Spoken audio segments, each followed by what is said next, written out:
벌써 우리 마지막 시간이네요. 그죠? 뭐 한 것도 없는데 휙 가서 시간 왜 이렇게 빨리 가는지 모르겠어. 빨리 간다고 해 빨리. 빨리 가잖아요. 그죠? 너무 빨리 그러니까 내가 뭐 하는 것도 없이 그냥 휙 가네. 뭐 하다 보면. 자, 우리 55쪽입니다. 그죠? 55쪽. 자, 일단은 오늘 과제로 내드린 거에 이제 문장 논리 끝이에요. 문장 끝이고 이제 수로 논리라는 거 요거 하게 될 텐데요. 자, 55쪽 한번 가보죠. 자, 우리 왜 앞에서 예를 들었을 때 이런 거 있잖아요.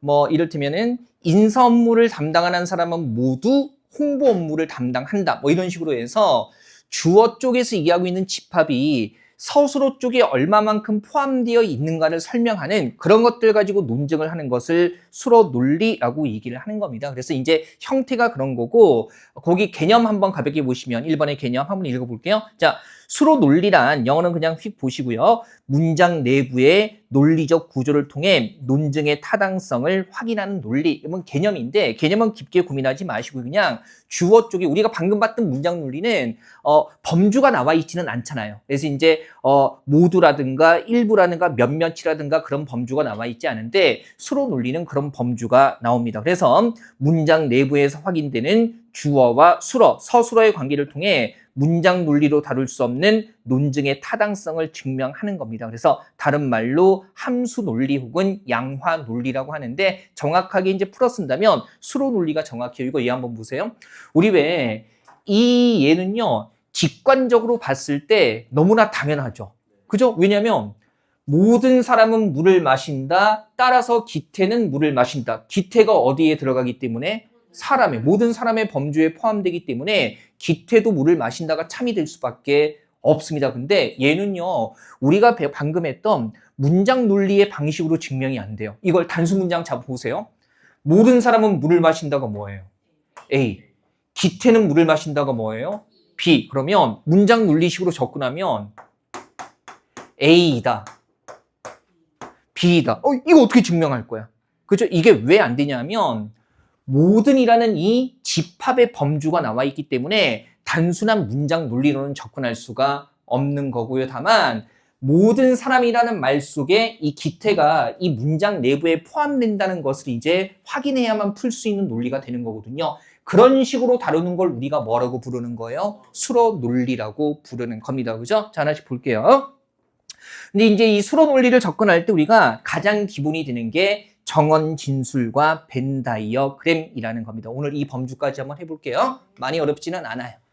자, 1번의 정언 진술이라는 거 뭐냐면 이제 수로 논리가 확립되기 전에 이 아리스토텔레스의 3단 논법에서 활용한 게 이 정언 진술이라는 거고요. 정언 진술은 이런 거예요. 개념 보면 주어 쪽에서 지시되는 집합의 전부 또는 일부가 수어에 의해서 지시되는 집합의 포함 또는 배제, 포함되지 않는다는 거죠. 배제되어 있음을 주장하는 진술을 우리가 정언 진술이라고 하는 겁니다. 그래서 주어 쪽에서 언급하는 집합의 범주가 서술어 쪽의 집합에 포함되는가 배제되는가 이것을 나타내는 걸 정언 진술이라고 얘기를 하는 거고요. 크게 4가지 종류가 있어요. 요걸 바탕으로 해서 우리가 수로 논리라는 것도 풀 수가 있는 거거든요. 자, 56쪽 한번 보시면 정언 진술의 4가지가 대표적으로 이런 겁니다. 그죠? 뭐가 나와 있어요?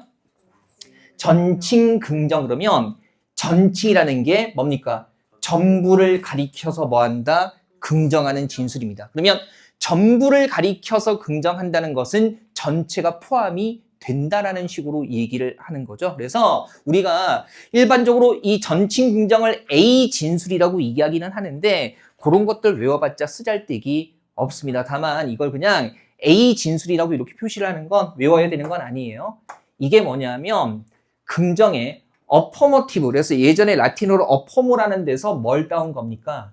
A를 따서 그냥 전칭 긍정을 그죠? A 진술이라고 얘기하기도 하는데 이런 것들은 시험에서 활용되지는 않기 때문에 참고 삼아 알아두시고요. 자, 이런 거죠. 대표적인 형태의 모든 A들은 그러면 A 뭐예요? 전체를 가리켜서 어디에 속한다? B에 속한다고 얘기를 해주고 있는 거죠. 이런 것들을 전칭 긍정 진술이라고 얘기를 해요. 그죠? 모두를 가리켜서 긍정하는 거. 물론 살짝 다르게 표현해서 A들은 모두 뭐 B이다. 이렇게 표현하는 것도 마찬가지인 거죠. 실제로 우리 1차, 2차 예시 문제에 나온 것들 보면 이런 식의 공직에 관심 있는 사람은 모두 전체를 가리켜서 뭡니까? 일자리 문제에 관심이 있는 사람이라고 긍정하고 있는 거죠. 이걸 우리가 뭐라고 불러요? 전칭 긍정 진술이라고 하는 거고요. 자, 이걸 벤 다이어그램으로 표현하는 거예요. 그죠? 이 벤 다이어그램은 우리 고등학교 1학년 때 집합과 명제에서 많이 봤던 겁니다. 그죠? 봤던 건데 한번 보죠.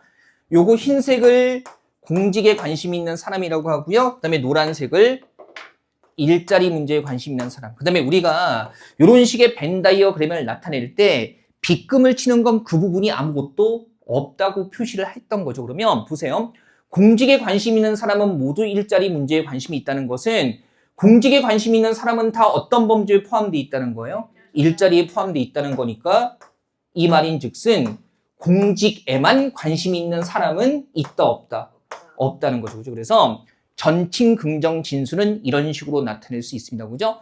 공직에 관심 있는 사람이라면 다 어디에만 포함된다? 일자리 문제에 관심 있는 사람에 포함이 되기 때문에 공직에만 관심 있는 사람이 배제되는 거예요. 우리 첫 주 수업할 때 빗금은 거기에 존재한다가 아니라 빗금 친 영역에 아무것도 없다라는 거. 그렇게 표시하는 걸로 약속을 했죠.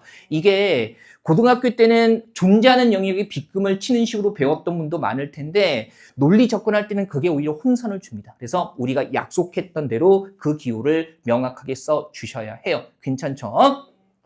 자, 그다음에 전칭 긍정 말고요. 전칭 부정 진술이라는 것이 있습니다. 그죠? 전칭 부정. 얘는 뭐냐면 전체를 가리켜서 뭐 하는 거예요? 부정하는 거예요. 그러면 전체가 부정, 포함되어 있지 않다, 배제되어 있다라고 이야기를 하는 거고요. 전칭 부정 진술은 우리가 흔히 얘기해서 이 진술이라고 얘기를 합니다. 그죠? 참고 이. 이게 이제 라틴어에서 네가티브가 옛날에 네고라고 썼던 건데, 그죠? 그래서 여기에서 첫 번째 이 따가지고요. 이 진술이라고 하는 건데, 이거는 그냥 용어고요. 자, 전칭 부정이니까 이런 거죠. 어느 A도 B가 아니라는 것은 A는 모두 뭐가 아니라는 거예요. B가 아니라고 얘기를 하는 거잖아요. 그죠? 전체를 가리켜서 포함되어 있지 않다고 얘기하는 거고요. 이를테면 이런 거죠. 공직에 관심 있는 사람은 모두 노인복지 문제에 관심 있는 사람이 아니다. 그래서 전체를 가리켜서 배제하는 이런 것들을 전칭 부정 진술이라고 얘기를 해요. 다만 사실은 용어가 중요한 게 아니라 벤 다이어그램으로 표시하는 게 중요합니다. 벤 다이어그램으로 그러면 똑같이 흰색을 공직, 그 다음에 노란색을 노인복지라고 했을 때 그럼 이런 거죠. 공직에 관심 있는 사람은 모두 노인복지 문제에 관심 있는 사람이 아니라는 것은 공직에 관심 있는 사람들 중에서 노인복지 문제에 관심 있는 사람이 뭐예요? 없다라는 거니까 이 부분이 이렇게 배제가 되는 거죠. 그죠? 공직에 관심 있는 사람들이라면 모두 복지 문제는 관심이 없다는 거니까 이 부분이 이렇게 배제가 되는 거예요. 그죠? 충분히 그림으로 표시할 수 있을 거고요. 괜찮습니까? 그죠? 자, 그 다음에 3번에 다음 페이지죠. 우리 57쪽 보시면 특징 긍정 진술이라고 나와 있어요. 참고 삼아 이거는 우리가 I 진술이라고 하고요. 어퍼머에 요 I를 딴 겁니다. 그래서 I 진술이라고 하는데 이것도 그냥 참고고요. 이런 거죠. 그럼 보세요. 특징이라는 것은 특별한 부분, 즉 일부를 가리켜서 뭡니까? 긍정하는 겁니다. 그죠? 특징, 일부를 가리켜서 긍정하는 거. 그래서 실제로 표현되는 거 보면 어떤 A들은 B이다. 전체가 아니라 어떤 A가 했으니까 뭐예요? 일부를 가리키는 거죠. 물론 약간의 A들은 B이다도 되고 A들 중 일부는 B이다도 마찬가지. 아니면 A들 중 몇몇은 B이다. 이런 것도 다 특징 긍정이 되는 거죠. 그래서 실제로 문장으로 보면 요거 이제 1차 예시 문제에 나왔던 문장이에요. 자연의 아름다움을 좋아하는 어떤 사람은 예술을 좋아하는 사람이다라고 하게 되면 그죠? 해보죠. 흰색이 자연, 노란색이 예술이라고 했을 때 그죠? 그러면 자연의 아름다움을 좋아하는 어떤 사람은 예술을 좋아하는 사람이다 그러면 자연을 좋아하는 사람 중에 뭐 예술을 좋아하는 사람이 있다는 거니까 우리가 이 범주는 이 진술에서 확인이 돼야 안 돼요. 여기 안 되죠. 다만 자연을 좋아하는 사람 중에 예술을 좋아하는 사람이 있다는 거니까 여기에 뭔가가 있다는 것만 확정이 되는 겁니다. 그죠? 그리고 이번 주에 대해서는요, 이 진술만 가지고 명확히 알 수가 있어요, 없어요? 없는 거죠. 그래서 이렇게, 그죠? 특징 긍정 진술은 그 부분에 누군가가 있다 이렇게 되는 거예요. 실제로 공무원 시험 계열에 나오는 논리에서 이런 수로 논리는요, 보통 다른 범주가 아니라 사람만 가지고 얘기를 하기 때문에 너무 확장해서 생각하지 않아도 됩니다. 사람 말고 다른 범주를 다루는 경우는 거의 없거든요. 그래서 단순하게 이해할 수 있고요. 그리고 참고삼아 말씀드리면 1차 예시문제하고 2차 예시문제는 수로 논리가 나왔는데 올해 9까지 9급하고 지방지 9급에는요. 수로 논리 형식의 것은 나왔는데 아주 단순하게 문장 논리처럼 풀 수 있게끔 지방직에서만 나왔어요. 그래서 이 부분들은 너무 과도하게 팔 필요는 없습니다. 하지만 기본은 해야 되죠. 한번 보시고요. 자, 마지막 4번에 나와 있는 게 특징 부정 진술이라고 나와 있습니다. 나만 이상한가? 흰색하고 노란색 동그라미 찍은 거 크기 같은 거 맞죠? 내가 난시가 심해서 그런가? 나는 왜 크기가 다르게 보이지? 아니, 맞죠? 아니, 내가 화면 작업할 때 복사기로 그대로 이렇게 옮겨서 붙였거든요. 그래서 크기가 다를 수 없는데 착식 있지 뭐. 그 흰색, 노란색 때문에. 그래가지고. 자, 특징 부정은요. 특징. 일부를 가리켜서 뭐 부정하는 겁니다. 그러니까 일부를 가리켜서 부정한다는 것은 그 범주 중에 일부가 배제되어 있다라고 얘기를 하고 있는 거죠. 특징 부정 진술은 오진술이라고 얘기하기도 합니다. 그래서 부정한다는 뜻의 라틴어 네고에서 요 마지막 글자를 딴 거예요. 오진술이라고 얘기를 하는 거고요. 뭐 이거 이제 뭐 다른 책에서 간혹 언급되기 때문에 다만 쓸 일은 없기 때문에 그냥 제가 참고 삼아 말씀드리는 거고요. 실제로 표현되는 형식 보면 어떤 A니까 A 중에 일부겠죠. 그래서 어떤 A, 약간 A들은 B가 아니다. 뭡니까? 배제하는 거니까 뭐 하는 거예요? 부정하는 거죠. 그죠? 그 다음에 물론 표현하면 A들 중 일부는 B가 아니다. 그죠? 아니면 A들 중 몇몇은 B가 아니다. 이런 식으로 표현될 수가 있는 거죠. 그래서 실제 예에 보면 문학을 좋아하는 어떤 사람은 자연을 좋아하는 사람이 아니다라고 하게 되면 그럼 이런 거죠. 흰색이 문학, 그 다음에 이 노란색이 자연이라고 하게 되면 그럼 이런 거잖아요. 문학을 좋아하는 사람들 중에서 자연을 좋아하지 않는 사람이 있다는 거니까. 그죠? 그러면 뭐예요? 여기서 확인되는 범주는 문학을 좋아하는 어떤 사람은 자연을 좋아하는 사람이 아니다라는 것은 여기에 뭔가가 있다는 거죠. 그죠? 문학을 좋아하는 사람들 중에서 자연을 좋아하는 사람이 아닌 사람이 있다는 거니까. 여기 있다는 거지. 지금 이 범주나 이 범주는 이 진술에서 확정이 돼요, 안 돼요? 안 되죠. 이 문장으로는 알 수가 없고 이 문장에서 알 수 있는 건 여기에 뭔가 사람이 존재한다는 것만 알 수가 있는 겁니다. 우리 전칭 긍정이나 부정은요. 배제로 표현할 수가 있고요. 특칭 긍정이나 부정은 특정 범주에 뭔가가 있다라는 식으로 표현할 수가 있는 거죠. 그죠? 그래서 이렇게 벤 다이어그램으로 표현을 해가지고요. 이제 이런 것들을 활용해서 타당성을 판별할 수가 있는 겁니다. 그죠? 한번 볼게요. 다음 페이지 보세요. 58쪽 보시면 정언 3단 논법과 그 다음에 벤 다이어그램을 이용한 타당성 판별이라고 나와 있죠.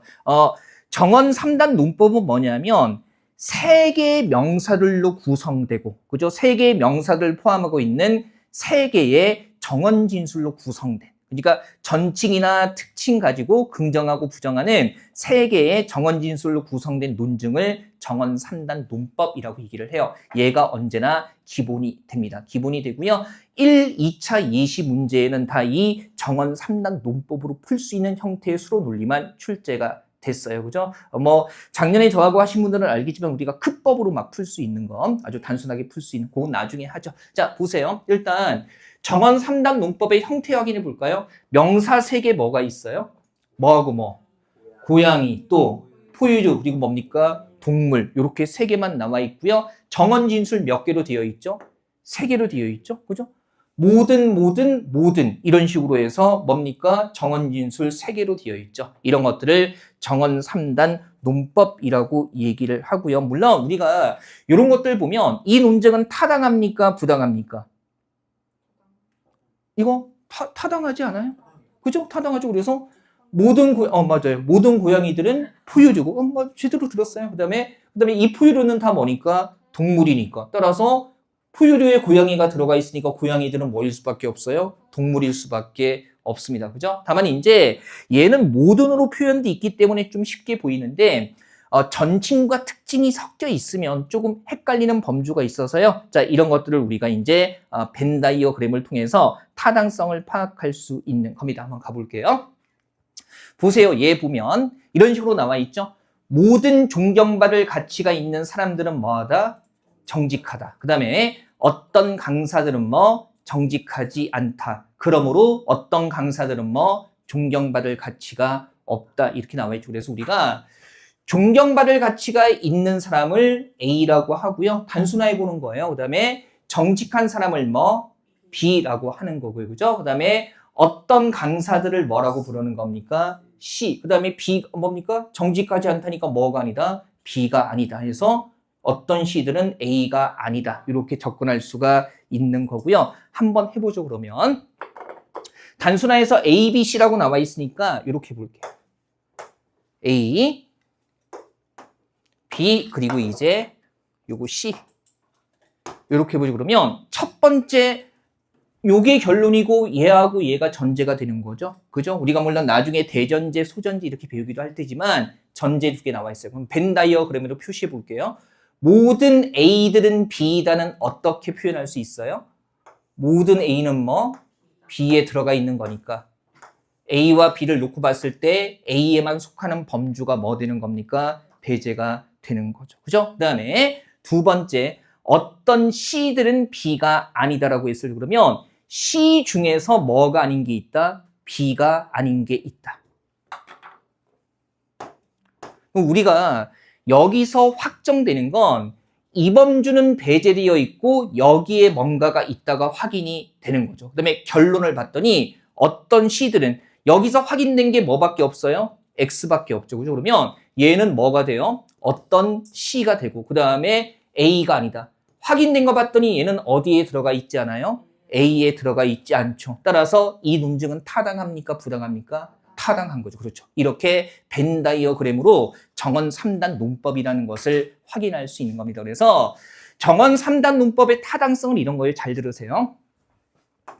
지금 결론 쪽에 주어의 범주가 나와 있잖아요. 그래서 결론에서 얘기하는 주어의 범주, 어떤 C들은 A가 아니다라는 이 주어의 범주가 전제들에서 확정된 이 주어의 범주와 일치하면, 예외 없이 일치하면 그 논증은 어떤 논증이다? 타당하다라고 얘기할 수 있는 거고요. 그 다음에 이런 거죠. 반대로 그러면 결론 쪽에서 얘기하는 주어의 범주가 전제에서 확정된 범주와 일치하지 않으면, 그죠? 전제에서 확정된 이 주어의 범주와 일치하지 않으면, 즉 예외가 발생하면 뭐라고 얘기할 수 있는 거예요? 타당하지 않다, 부당하다라고 얘기할 수 있는 겁니다. 얘는 지금 전제에서 확정된 이 X의 범주가 결론의 범주와 일치하죠. 이 X는 당연히 어떤 C들이면서 당연히 어디가 아닙니까? A가 아니므로 이 논증은 타당한 거예요. 자, 부당한 거하고 나란히 비교해 보면 한결 더 수월할 겁니다. 이것도 한번 해볼게요. 보세요. 다른 예. 일반화는 예를 외울 필요는 없고요. 그죠? 해볼게요. 자, 모든 시인들은 예술가고요. 어떤 문학인들은 시인이 아니다. 그러므로 어떤 문학인들은 예술가가 아니다라고 했을 때 시인을 A, 예술가를 B, 그 다음에 문학인을 C라고 했을 때 이런 식으로 단순할 수 있는 거고요. 이거 한번 해보죠. 차분히. 자, 첫 번째. 모든 A들은 B다라고 하게 되면 어떻게 표시하면 되죠? 그죠? A와 B를 놓고 봤을 때 A에만 속하는 것은 뭐예요? 없는 거죠. 그죠? 그 다음에 두 번째 전제, 어떤 C들은 A가 아니다. 그러면 지금 배제된 것 빼고요. C 중에서 A가 아닌 것이 있다고 했을 때 범주 따져보세요. 어디도 있습니까? C 중에서 A가 아닌 거. 여기. 그죠? 그 다음에 또 어디도 있어요? 여기도 있죠? 우리가 범주 표시할 때 X1, X2. 우리 왜 보통 수학에서 원소 나타낼 때 뭐로 많이 나타내요? 원소 X라고 많이 표현하잖아요. 그래서 존재하는 범주를 이해할 때 X1, X2, X3 이런 식으로 표현하면 괜찮습니다. 그죠? 표현하시고 그다음에 보세요. 그러면 지금 두 번째 전제, 어떤 C들은 A가 아니다라고 했을 때 C 중에서 A가 아닌 애들은 어디에? 여기에도 있을 수 있고 어디에도? 여기에도 있을 수 있죠. 근데 결론 봤더니 어떤 C들은 B가 아니다 그러면 결론에서 얘기하는 어떤 C의 범주가 전제에서 확정된 범주와 일치해야 돼요. 근데 지금 보니까 어떤 C들은 B가 아니다라고 했을 때 X1에 있는 C는 어디에 들어가 있어요? B에 들어가 있으니까 이게 예외가 돼버리는 거죠. 그래서 이 논증은 타당한 논증이 아니라 뭐예요? 부당한 논증이 되는 겁니다. 괜찮겠어요? 그죠? X2에 있는 애들은 만족을 하는데 X1도 어떤 C이긴 한데 얘들은 이미 어디에 들어가 있어요? B인 범주에 들어가 있기 때문에 B가 아니다라고 얘기하는 것은 항상 참이라고 볼 수가 없는 거죠. 따라서 이 논증은 어떤 논증이 되는 겁니까? 부당한 논증이 되는 거죠. 자, 정원 3단 논법이 구급 범주에서는 1차적으로 출제되는 형태인데요. 공식도 있지만 벤 다이어그램 활용해서 타당, 부당 점검할 때 기준 잘 잡으세요. 그죠? 결론에서 얘기하는 주어의 범주와 전제에서 확정된 그 주어의 범주가 예외 없이 일치하면 타당한 거예요. 그 다음에 결론에서 얘기하는 주어의 범주와 전제들에서 확정된 똑같은 그 주어. 여기서는 뭐겠어요? 어떤 시겠죠. 그래서 이 범주가 일치하지 않는다면 X1 같은 경우는 B가 아니다라는 진술과 일치하지 않잖아요. 그래서 이런 예외가 단 하나라도 있으면 이것은 뭐예요? 부당한 논증이 되는 거죠. 왜 부당해요?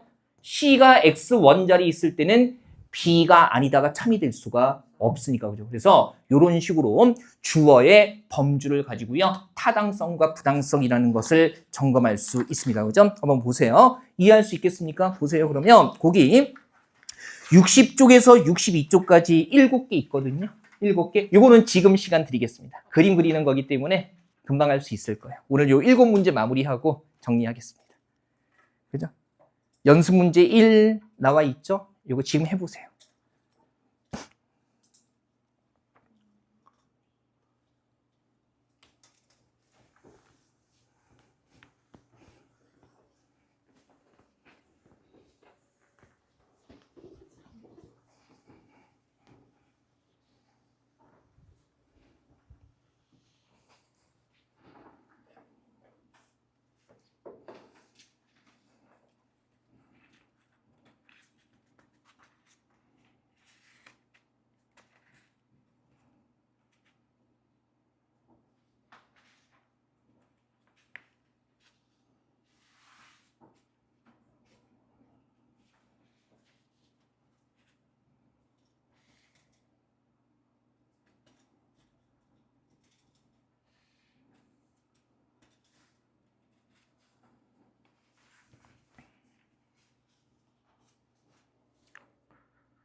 자, 2분만 시간 더 드릴게요.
해볼까요?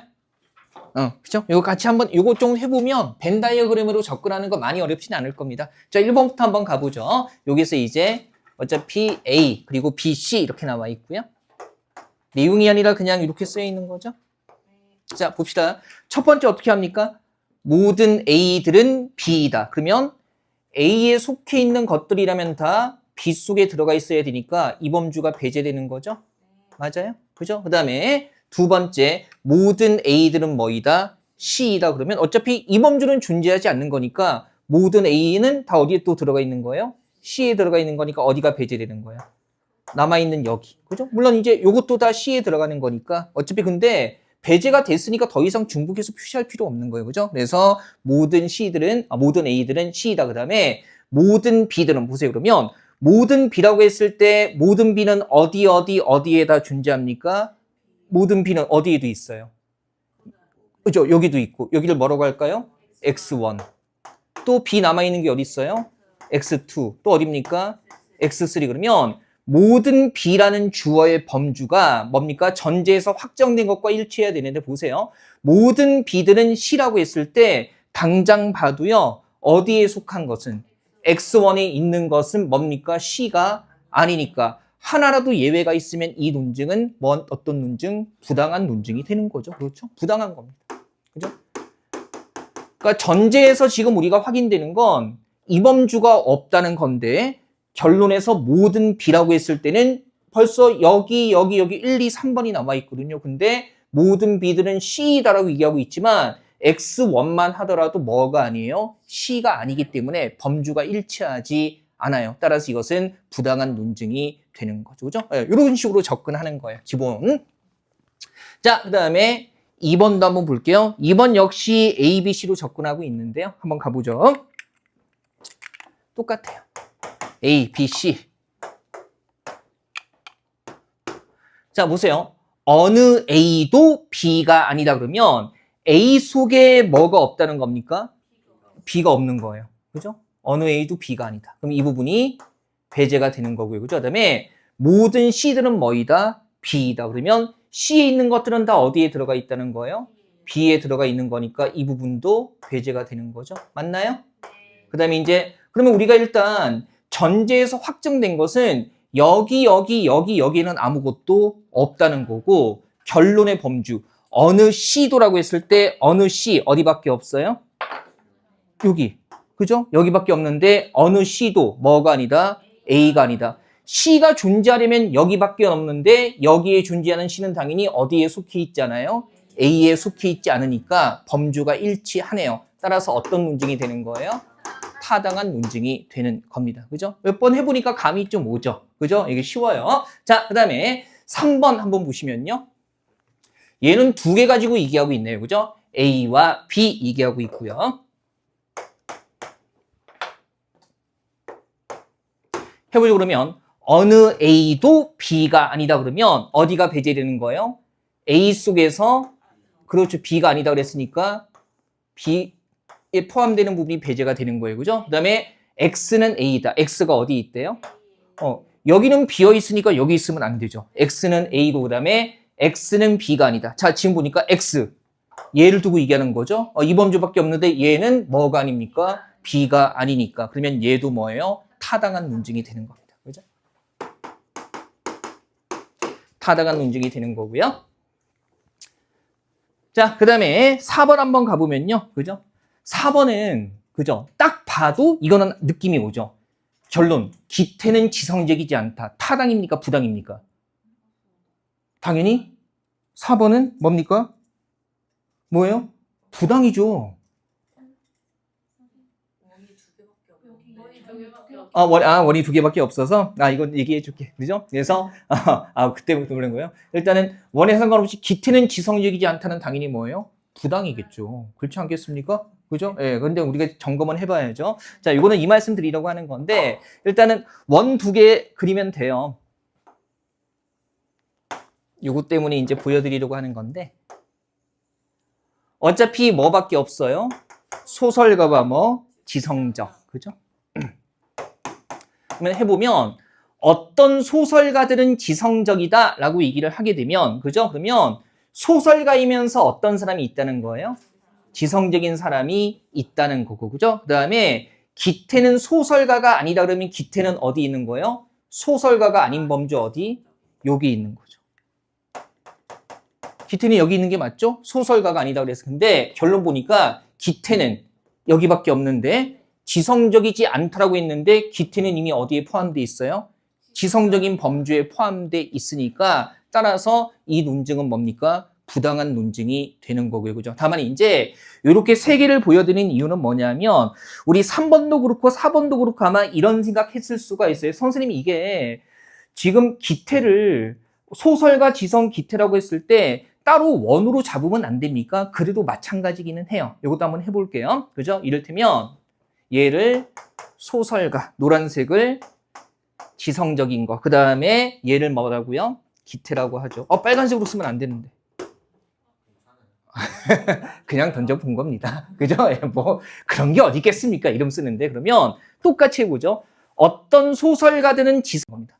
어떤 소설가들은 지성적이고 X1, X2, 기태는 소설가가 아니다 그랬으니까 기태라는 범주에서 소설가를 빼버리면 되는 거고. 그죠? 그 다음에 남아있는 기태는 여기하고 여기인데 여기 있는 기태는 지성적인 범주에 들어가니까. 그죠? 요 결론은 부당한 결론이 되는 거고요. 그 다음에 5번 보면 보통 정원 3단 논법이 명사 3개로 이루어져 있기 때문에 그거 생각하시면 돼요. 자, 이거는 이제 말로 나와 있네요. 원리는 비슷해요. 첫 번째가 뭡니까? 진보주의자. 두 번째가 뭐예요? 수구주의자. 그 다음에 세 번째가 무슨 범주예요? 변화를 두려워하는 범주죠. 원내게 그리지 말고요, 이건. 그러면 한번 볼게요. 한번 따져보죠. 어느 진보주의자도 수구주의자가 아니니까 진보주의자 범주 중에 뭘 빼면 돼요? 수구주의자를 빼면 돼요. 배제되고. 두 번째, 모든 수구주의자들은 뭘 두려워한다? 변화를 두려워한다 그랬으니까 그러면 수구주의자라면 다 어디에 포함되는 겁니까? 변화를 두려워하는 범주에 포함되는 거니까 이렇게. 그죠? 다 여기에 들어가니까 이게 배제되죠? 어차피 여기는 원래부터 배제됐었기 때문에 더 고민할 필요 없고요. 그 다음에 김씨는 변화를 두려워한다 그러면 김씨의 범주가 어디 있을 가능성이 있죠? 변화를 두려워하는 범주. 여기도 있을 수 있고 어디? 여기에도 있을 수 있고 뭡니까? 여기에 있어도 돼요. 그죠? 여기는 배제되지 않았으니까 그러면 결론. 그러므로 김씨는 진보주의자가 아니다라고 했을 때 근데 봤더니 김일 같은 경우는 어디에 포함되어 있나요? 진보주의자에 포함되어 있기 때문에 범주가 일치하지 않는 예외가 발생한 거죠. 따라서 이것도 부당한 겁니다. 부당 이렇게 될 거고요. 그 다음에 6번하고 7번 한번 가보죠. 6번하고 7번. 자, 보시면 여기도 범주 딱 나와 있네요. 뭐 나와 있어요? 첫 번째가 자유주의. 그 다음에 뭡니까? 인도주의. 그리고 뭐 있습니까? 예, 민주주의. 그죠? 바로 해보죠, 그러면. 모든 자유주의자들은 인도주의자이다. 그러면 자유주의자라면 다 인도주의자에 포함이 되는 거니까 요 범주가 배제되는 거고요. 그다음에 두 번째, 모든 민주주의자들은 뭐가 아니다? 인도주의자가 아니다. 그러면 민주주의자들 중에서 인도주의자가 뭡니까? 배제가 되는 거죠, 여기. 그죠? 민주주의자들 중에서 인도주의자가 배제가 되는 거고요. 그다음에 그러므로 모든 민주주의자들은, 그러면 모든 민주주의자라고 했을 때 남아있는 범주가 어디밖에 없어요? 여기밖에 없는데 자유주의자이다? 여기 있는 애들은 뭐가 아니에요? 자유주의자가 아니니까 범주가 일치하지 않아요. 따라서 뭡니까? 부당한 논증이 돼요. 괜찮죠? 그죠? 벤 다이어그램으로 접근하는 거 많이 어렵지는 않을 거예요. 자, 그 다음에 7번. 오늘의 마지막입니다. 여기까지 할 거예요. 자, 일단 첫 번째 범주가 뭐예요? 기독교인들. 그 다음에 두 번째 범주가 뭡니까? 유신론자. 그 다음에 세 번째 범주가 뭐예요? 영혼 불멸을 믿는다. 그러면 보죠. 모든 기독교인들은 유신론자이다. 그러면 기독교인이라면 다 유신론자에 포함이 되는 거니까 요 범주가 배제되는 거죠. 기독교인이라면 다 여기에 들어가 있어야 되고요. 그 다음에 모든 기독교인들은 뭘 믿는다? 영혼 불멸을 믿는다. 그러면 기독교인이라면 다 또 어디에 포함되어 있다는 거예요? 영혼 불멸의 범주에 포함되어 있는 거니까 여기도 뭐 되는 겁니까? 배제되는 거죠? 없는 거예요? 어차피 여기는 존재하지 않는다가 첫 번째에서 설명이 됐으니까 나머지 부분들만 지어주면 되고요. 그 다음에 그러므로 모든 유신론자들은, 그러면 모든 유신론자라고 했을 때 남아있는 유신론자가 어디 있을 수 있어요? X1, X2 뭡니까? X3 이렇게 존재할 수가 있는데, 근데 영혼 불멸을 믿는다? 보니까 유신론자가 만약에 어디 있다면 X1에 있다면 이 사람은 영혼 불멸을 믿지 않습니다. 그렇죠. 그래서 범주에 예외가 발생했기 때문에 이건 무슨 논증이 되는 겁니까? 예, 부당한 논증이 되는 겁니다. 괜찮으시겠어요? 자, 정원 3단 문법 문제가 웬만하면 다 이렇게 풀립니다. 그래서 뭐 다른 풀이법도 우리가 공부는 할 텐데요. 기본적으로 벤 다이어그램을 활용할 수 있다는 거, 이런 것들 알아두시면 돼요. 자, 복습들 잘 하시고요. 다음 주까지 과제 잘 해오십시오. 아시겠죠? 그죠? 자, 오늘 강의는 여기서 마치겠습니다. 예, 감사합니다. 네, 감사합니다. 예.